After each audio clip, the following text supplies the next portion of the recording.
भगवान महाभीष्मक जी को भी मनुष्य बनना पड़ा।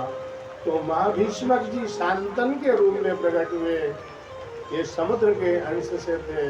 और माता गंगा जो है तो स्वयं देवी के रूप में प्रकट हुई और जीवों के कल्याण के लिए। देखिए, महापुरुष जब भी आते हैं धराधाम में, श्राप या वरदान कोई भी कारण बने, उसमें जीवों का कल्याण निहित होता है। तो सुखदेव जी महाराज कह रहे हैं कि कोई भी तपस्वी हो, दानी हो, यशस्वी हो, मनस्वी हो, पर भगवान की जब तक कृपा नहीं होगी तब तक उसका कल्याण नहीं हो सकता। भगवान स्वभाव से कैसे हैं तो किरात हूणिंद पुलिंद पुलकसा अभीर कंका यवना खसादया यन्ने च पापा यदुपाश्रयाश्रया शुद्ध्यन्ति तस्मै प्रभु विष्णवे नमः। अभीर, कंक, यवन, किरात, हूण, ये पापी जाति है। जिन जातियों में जन्म लेते ही बकरा, भैंसा, कुत्ता, गधा, सुअर, ये सब खाना पड़ेगा। बोले हमारे जाति में चलता है, हमारे परंपरा में चलता है, वो सब पापी जाति। समुद्र मंथन के समय विधाता ने जब समुद्र से जो पदार्थ निकला तो ऋषियों को भगवान ने कामधेनु गाय दी कि दूध घी खाओ, हष्टपुष्ट रहो। देवताओं को भगवान ने अमृत दिया, दैत्यों को भगवान ने मदिरा दी। तो अगर कोई मानव शरीरधारी जब मदिरा पीता है तो उसके शरीर में दैत्य प्रवेश कर जाते हैं, तभी वो पीता। क्योंकि देवता और दैत्य दोनों भाई हैं और दोनों सूक्ष्म में बलिष्ठ हैं। मनुष्यों के शरीर में देवता भी प्रवेश कर जाते हैं, दैत्य भी प्रवेश कर जाते हैं।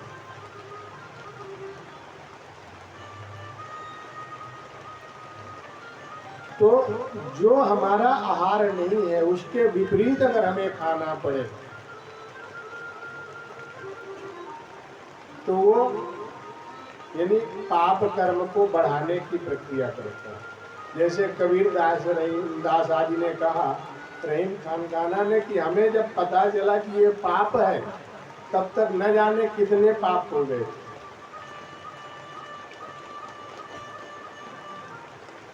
तो इस प्रकार से भगवान की प्रार्थना करते हैं। भगवान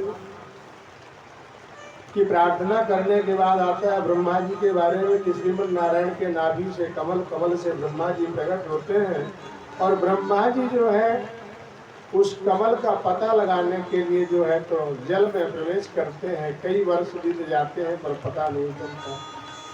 तो ब्रह्मा जी को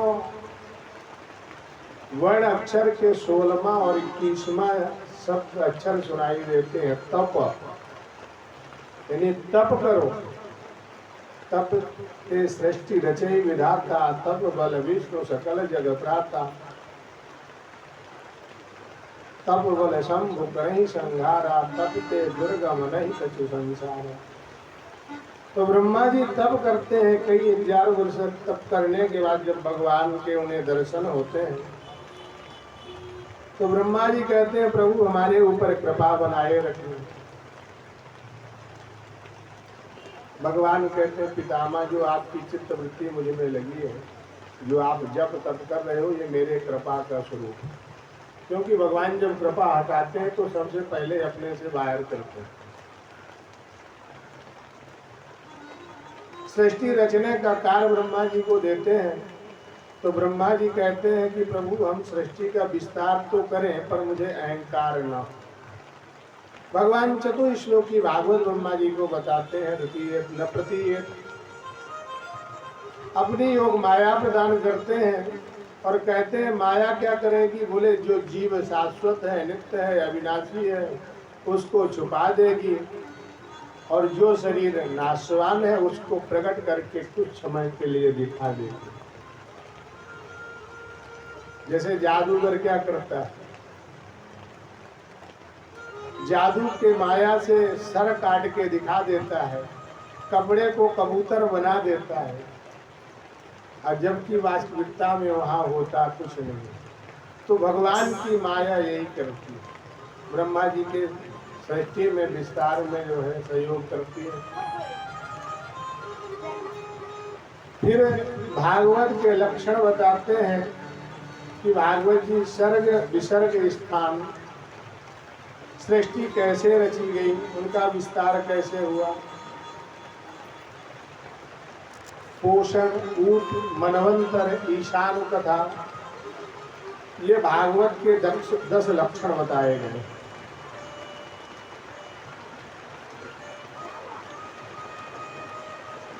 सृष्टि का विस्तार कैसे हुआ, क्या हुआ? श्रीमन्नारायण नारायण नारायण,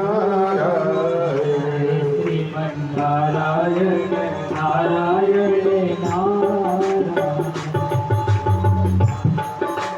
नारायण नारायण, ओ श्रीमन्नारायण नारायण नारायण, श्रीमन्नारायण नारायण नारायण, हरिमन्नारायण नारायण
तो अत्र सर्गो विसर्गस्य स्थानं पोषण ऊतया मनवंतरेशानुकथा निरोधो मुक्ति आश्रय।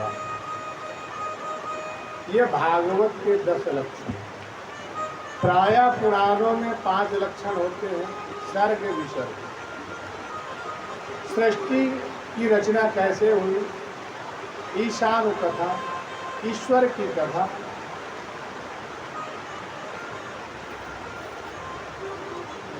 वंशावली, राजाओं का चरित्र और मुक्ति।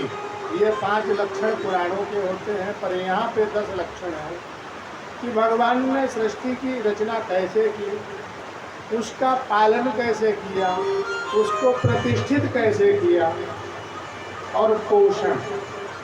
स्थान में आता है ध्रुव आदि का चरित्र, पोषण में आता है अजामिल आदि का चरित्र, कि कैसे जीवों का भगवान पोषण करते हैं। तो कैसे से कैसे पतित तो हो जाए जीव, फिर भी भगवत शरणागति हो जाए इनके इन प्रकार है, तो उसका कल्याण कर देते हैं।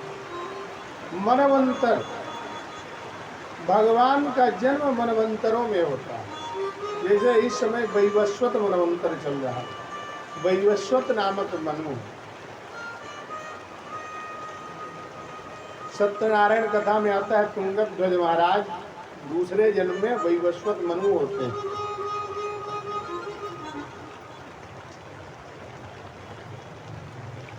और मनु क्या है? यहाँ से स्वर्ग तक के जीवों का जो सूक्ष्म शरीर अपने संरक्षण में रखता है वो है मनु। हम सब जीवों का जब प्रलय होता है तो सूक्ष्म शरीर को जो अपने तप बल से अपने सानिध्य में रखता है वो है मनु।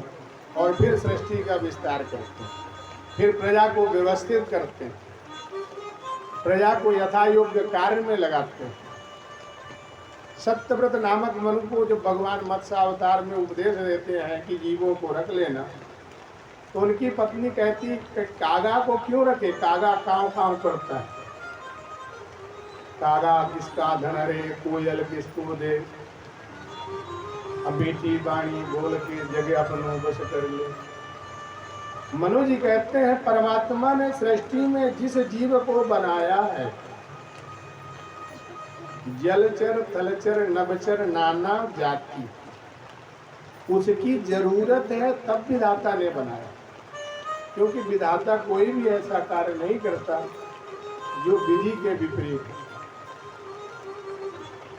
और कागा का जहाँ प्रसंग है तो तुमने खुद बताया कि आज मुझे पता चला कि आप आने वाले हो। बोले कैसे? बोले कागा बोल रहा था। तो कागा जो है सगुण सूचक पक्षी है, आपको सूचना देता है कि ये घटना घटने वाली है, सावधान हो जाओ, ये मेहमान आने वाले हैं, तैयारी कर लो है। अब आजकल फोन हो गए हैं तो कागा साइड में हो गए। मुर्गा ये प्रभात सूचक पक्षी है। सुबह बड़े सुबह ने मुर्गा बोला, चिड़ियों ने अपना मुंह खोला, ये पहले पढ़ाया जाता है, अब नहीं पढ़ाते हैं। अब बोले घंटी बजा दो, फोन में अलार्म लगा दो, अब वो बजती रहती है, कोई पता ही नहीं चलता।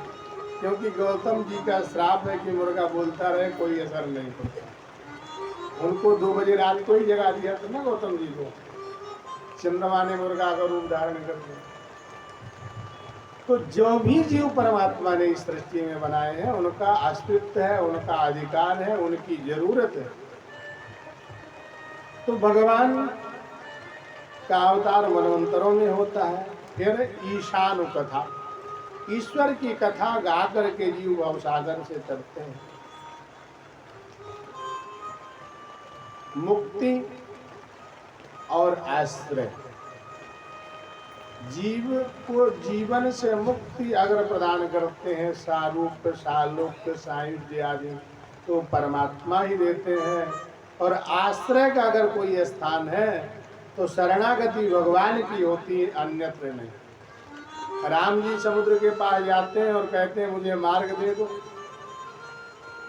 समुद्र बातें ही नहीं करता। 3 दिन हो गए तो बोले राम सकोप तब भय बिन हो न प्रीत, लक्ष्मण बाण सरासन आनु, सोस ही बार देव ऋषिक कृषान, सठ सन विनय कुटिल सन प्रीति, असहज कृपण सन सुंदर नीति। सठ से अगर विनय करोगे तो वो आपकी बात नहीं मानेगा, उसे जब 10-5 लपड़ लगेंगे तभी सुधरेगा। सठ सन विनय। अब कुटिल, जो कुटिल प्राणी है उससे प्रेम करोगे तो जब भी उसको मौका मिलेगा वो धोखा ही देगा। असहज कृपण सन सुंदर नीति, जो स्वभाव से कंजूस हो उसे अच्छी नीति बताओगे समझे नहीं जाएगी। ममता रत सन ज्ञान कहानी, जो ममता से ग्रसित हो, मैं और मोर तोर तय माया, उसे ज्ञान भगवान की कथा आदि सुनाओगे तो बोलेगा ये सब बेकार। अति लोभी सन विरति वक्तानी, जो अति से लोभी हो, लालची हो स्वभाव से, उसे वैराग्य की चर्चा सुनाओ कि छोड़ दो, सब छूटने वाला है, घर परिवार सब बेकार है। बोले कि बाबा जी यही पढ़े हैं और कुछ पढ़े नहीं।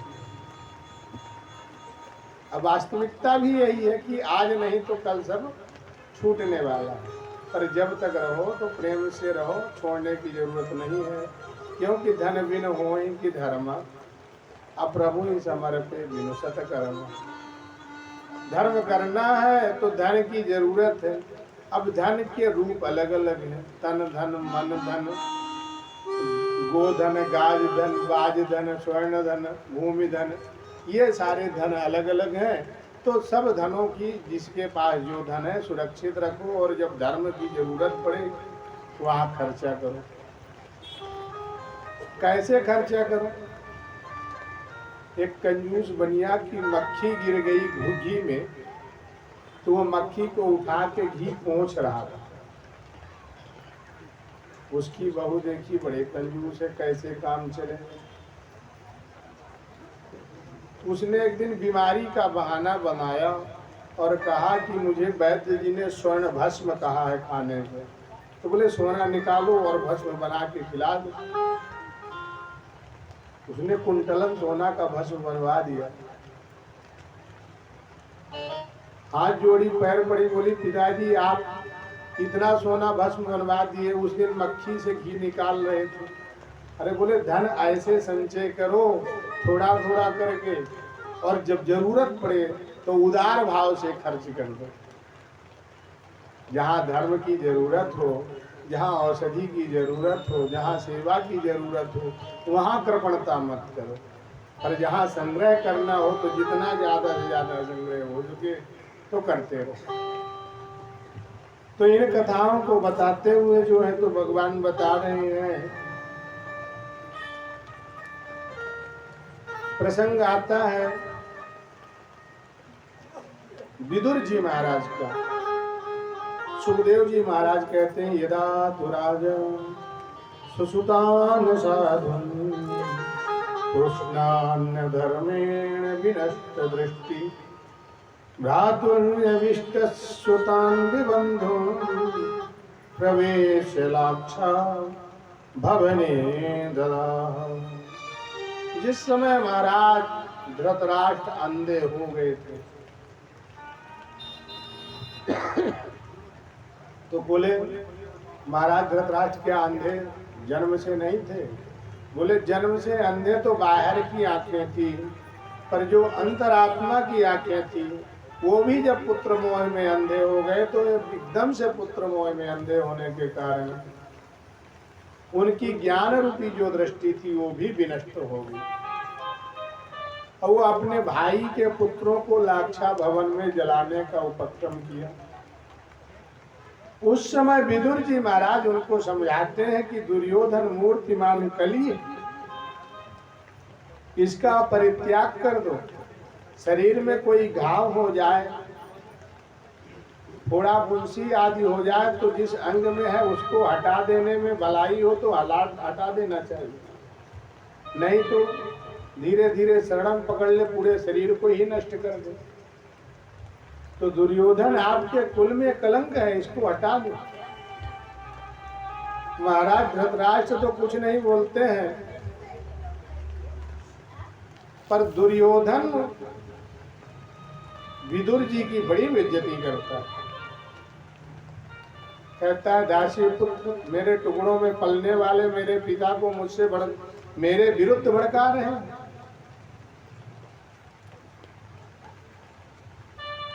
महाराज धृतराष्ट्र वहां पे कुछ नहीं बोलते। विदुर जी को बहुत बड़ा दुख लगा कि दुर्योधन अकेले में बोलता अलग प्रसंग था, हमारे भैया के सामने हमारी बेइज्जती कर रहा है और ये मौन है।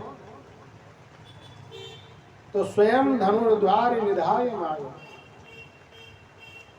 विदुर जी ने दरवाजे में धनुष बाण रखा और निरपक्ष होकर के वहां से चले गए। और अकेले नहीं गए, ध्रुव जी विदुर जी के साथ जाते ही किस्सा कौरव पुण्य लब्धा, कौरवों का पूरा पुण्य ही चला गया। कैसे? अस कही चला विभीषण जबहि आया योहीन भय निश्चर तवहि रावण जबहि विभीषण त्यागा अभय विभव बिनु तबहि अभागा। जैसे रावण ने विभीषण का परित्याग कर दिया उसी समय उसकी आयु समाप्त हो गई। हमारे आपके बीच में अगर कोई जप तप करने वाला प्राणी है तो भगवान की बहुत बड़ी कृपा है, वो कुछ ना करता हो, अगर माला फेर रहा है, भगवान का नाम ले रहा है, कीर्तन भजन कर रहा है, खा पी के आपको तंग कर रहा है, उसी से आपके पापों को छीण कर रहा है, और उसी की कृपा से हम सब जीव बचे हुए। ऐसे पुरुषों का अपमान करते ही जो है घर में आपत्तियां विपत्तियां आना शुरू हो जाती हैं। विभीषण का परित्याग करते ही निशाचर आयुहीन हो गए। तो विदुर जी के राज्य छोड़ते ही जो है तो हस्तिनापुर जो है कौरव वंश का पूर्ण क्षीण हो गया, सबके सब मृतक हो गए। कौरव पूर्ण लब था, विदुर जी कौरवों का पुण्य ले गए। तो बोले कौरव तो स्वभाव से दुष्ट थे, आताताई थे, इन्होंने पुण्य किया था।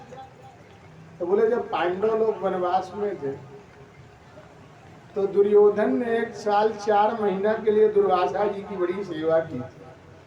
4 महीने तक जो है उनकी बड़ी सेवा पूजा की, उससे पुण्य संचित हो गया। दुर्वासा जी कहाँ जहाँ कहीं भी जाते थे तो अकेले जाते नहीं थे, उनके साथ में 10,000 शिष्य रहा करते। स्वभाव से दयालु थे, अगर दयालु न होते तो 10,000 शिष्य कैसे रहते। प्रायः समाज में लोग बाग उनका नाम अलग ढंग से लेते हैं, पर हमारी मति ये स्वीकार नहीं करती, क्योंकि अगर स्वभाव से क्रोधी होते और बात बात पे लोगों को सताते तो उनके साथ इतने शिष्य कैसे रहते। अब विश्वास ना हो तो करके देख लो, क्रोध करके देख लो, लोग आए तो पास में तो कहे। हाँ, दुर्वासा जी में ये सबसे बड़ा सद्गुण था कि अगर कोई आताताई होता था, प्रजा को दंडित करता था, अन्याय करता था, धर्म के विरुद्ध आचरण करता था, उसको वो जरूर व्यवस्थित दंड दे देते। धर्म विरुद्ध आचरण कोई भी करता था उसको वो दंड दे देते थे। और खास करके उनकी सेवा में जिन किसी को भी लगा दिया गया है वो उनकी सेवा से प्रसन्न ही हो गए।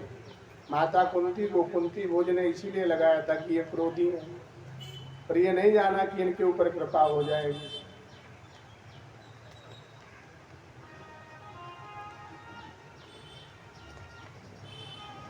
माता कद्रू जिस समय व्रत कर रही थी उस समय माता दिति ने दुर्वासा जी का निमंत्रण कर दिया। तो वो उनका लक्ष्य तो यह था कि ये श्राप दे दें। जो आज युवतियां व्रत करती हैं माताएं पुत्र के लिए, तो माता कद्रू और वनिता ने किया था। कश्यप जी ने उपदेश दिया था।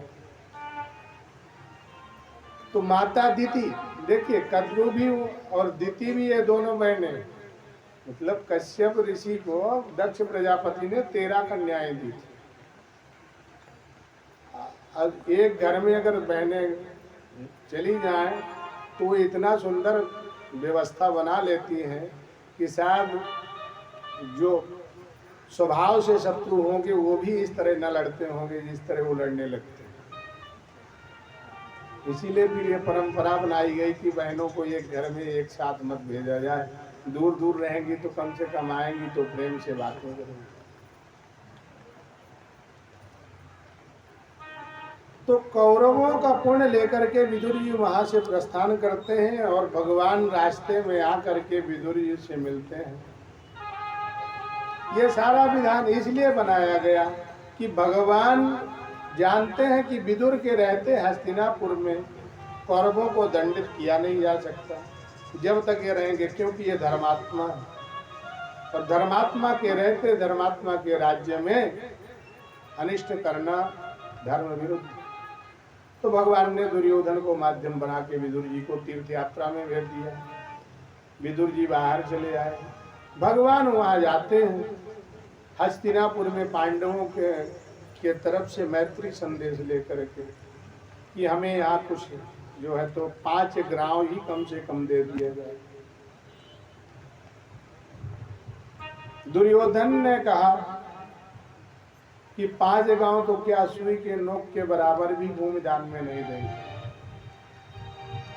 कथा में गुरुजनों ने बताया कि दुर्योधन तो एन प्रकार राजी हो गया था,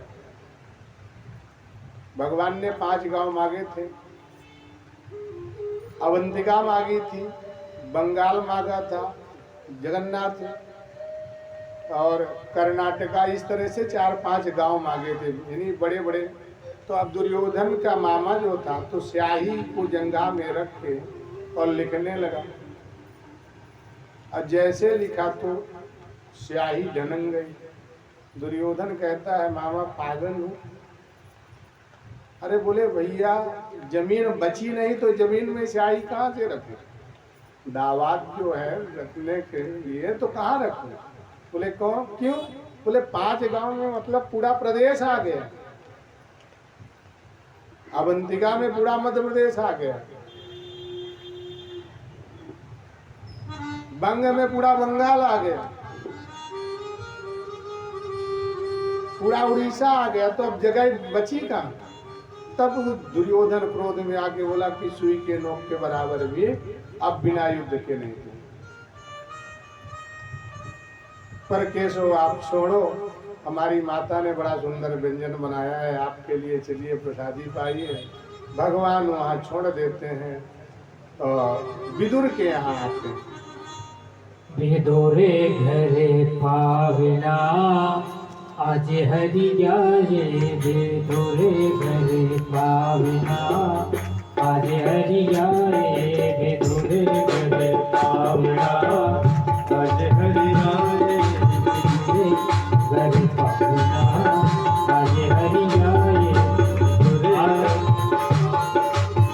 आज हरि आए हम, आज हरि आए, आज हरि आए हम, आज हरि आए, आज हरि आए, आज हरि आए, आज हरि आए हम, आज हरि आए, विदुरे घरे पावना आज हरि आए, विदुरे घरे पावना आज हरि आए।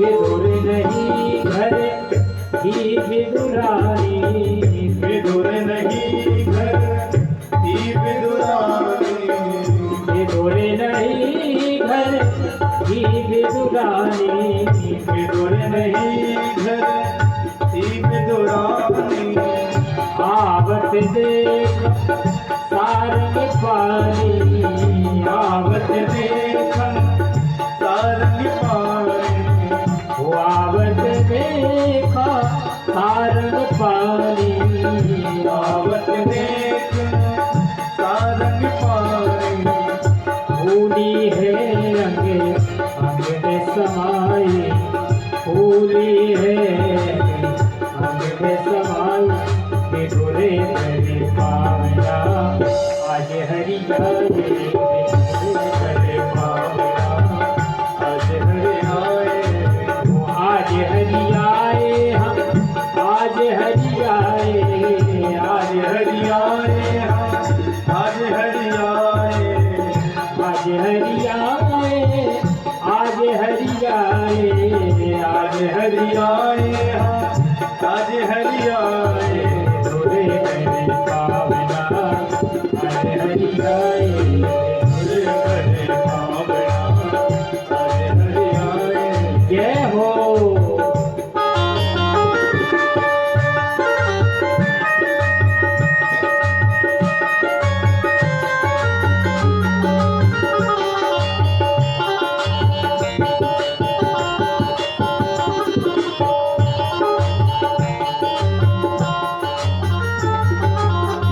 केला बहुते प्रेम से दाई, केला बहुत प्रेम से दाई, गिर गिर गिर सब बेट गिराई, गिर गिर गिर सब बेट गिराई, गिर गिर सब बेट गिराई, गिर गिर सब बेट गिराई,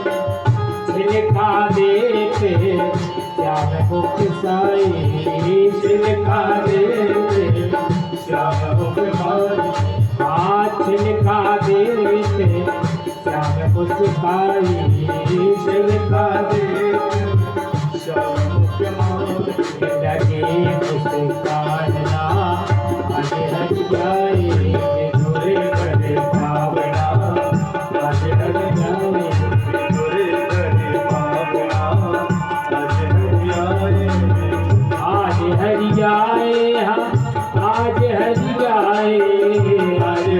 आए हम आज हरि आए आज हरि आए आज हरि जाए आज हरि आए आज हरि आए धुरे करे भावना आज हरि जाए धुरे करे भावना आज हरि आए जय हो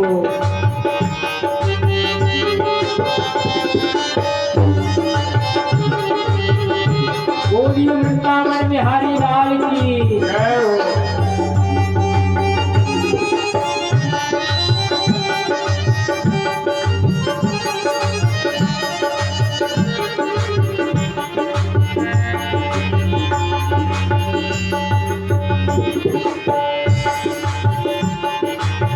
आए चले माहे विदुर जी जाए इतने माही विदुर जी आए हरे खोटे वचन सुनाए करे मोटे वचन सुनाए आए चले गए